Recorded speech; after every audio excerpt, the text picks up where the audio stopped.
तर हा सोनालिकाचा DI 32 बागबान हा ट्रॅक्टर आपल्याकडे विक्रीसाठी आलेला आहे. किसान ट्रॅक्टर, संभाजीनगर, औरंगाबाद.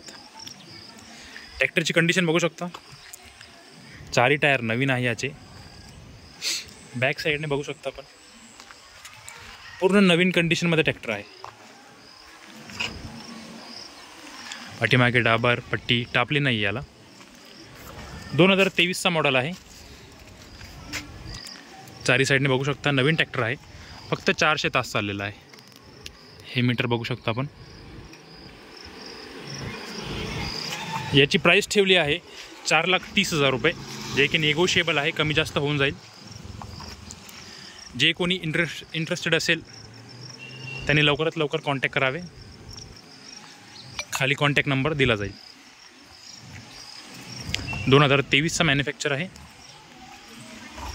प्लेट बघू शकता आपण. ज्या कोणाला घ्यायचं असेल त्याने कॉन्टॅक्ट करावे. धन्यवाद.